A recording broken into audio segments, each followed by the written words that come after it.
అందరికీ నమస్తే.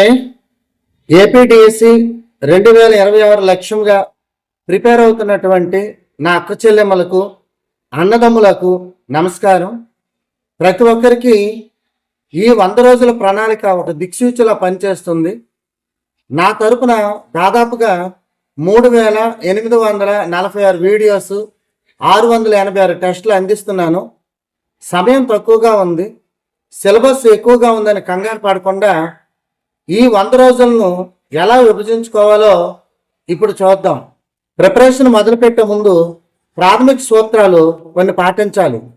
ఏ యుద్ధానికైనా వెళ్ళే ముందు ఆయుధాలు సిద్ధం చేసుకోవాలి. డిఎస్ఏ అభ్యర్థికి ఆయుధాలు అంటే సిలబస్ షీట్. మీ దగ్గర లేటెస్ట్ సిలబస్ కాపీ తప్పనిసరిగా ఉండాలి.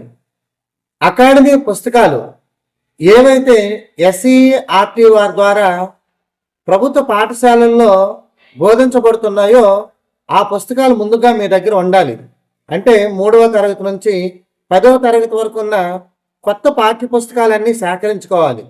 మరియు పాత ప్రశ్న పత్రాలు 2018 నుంచి 2024-25 వరకు ప్రశ్న పత్రాలన్నీ కూడా తిరిగేయాలి. అసలు ప్రశ్నలు ఎలా అడుగుతున్నారో మీకు అప్పుడే అర్థమవుతుంది. ఈ 100 రోజుల విభజన ఏ విధంగా చేసుకోవాలంటే, మొదటి దశ అంటే 1 నుంచి 50 రోజులు. ఇది చాలా కీలకమైనటువంటి దశ. కంటెంట్ మరియు మెథడాలజీలపై పట్టు సాధించాలి. ఈ 50 రోజులు మన ప్రిపరేషన్లోనే అత్యంత కీలకమైనవి. మొదటి 20 రోజులు తెలుగు, ఇంగ్లీషు మరియు మ్యాథ్స్ కంటెంట్లపైన దృష్టి పెట్టాలి.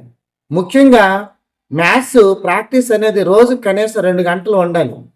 తర్వాత 20 రోజులు సైన్స్ మరియు సోషల్ స్టడీస్ 3వ తరగతి నుంచి 10వ తరగతి వరకు పాఠ్యపుస్తకాలన్నీ ఆ కంటెంట్ అంతటిని పూర్తి చేయాలి.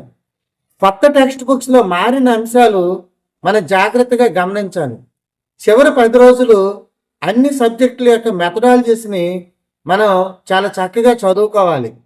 కంటెంట్కి ఎంత ప్రాధాన్యత అయితే మనం ఇస్తున్నామో అదే ప్రాధాన్యత మెథడాలజీస్కి కూడా ఇవ్వాలి. ఎందుకంటే మెథడ్స్ అనేవి స్కోరింగ్ సబ్జెక్టులు. 2వ దశ 51వ రోజు నుంచి 80 రోజుల వరకు జనరల్ నాలెడ్జ్, విద్యా దృక్పథాలు, సైకాలజీ, జీకే, కరెంట్ అఫైర్స్.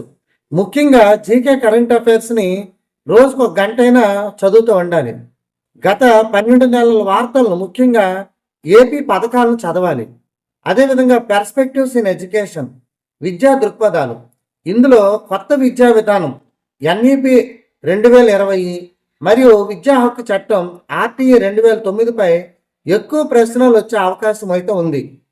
ఆ తర్వాత సైకాలజీ. అభ్యర్థులు కష్టంగా భావించేటటువంటి సబ్జెక్టుల్లో సైకాలజీ ఒకటి. ఈ సబ్జెక్టును కాన్సెప్ట్ అర్థం చేసుకుంటూ చదవాలి. నెక్స్ట్ 3వ దశ 81వ రోజు నుంచి 100వ రోజు వరకు రివిజన్ అండ్ గ్రాండ్ టెస్టులు. ఈ 20 రోజులు కొత్తవి ఏమీ చదవకూడదు. చదివిన అంశాలను మళ్ళీ మనం రివిజన్ చేసుకోవాలి. కనీసం 15 గ్రాండ్ టెస్టులు రాయాలి. టైం మేనేజ్మెంట్ అనేది ఇక్కడే అలవడుతుంది.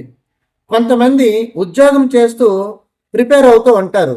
మీరు ప్రైవేట్ ఉద్యోగం చేస్తున్నా, ఇతర పనుల్లో ఉన్న రోజు కనీసం 5-6 గంటలు ప్రిపరేషన్ కేటాయించాలి. ఉదయం 4 నుంచి 7 గంటల వరకు కష్టమైనటువంటి సబ్జెక్టులు మ్యాథ్స్ లేదా సైకాలజీ చదవండి.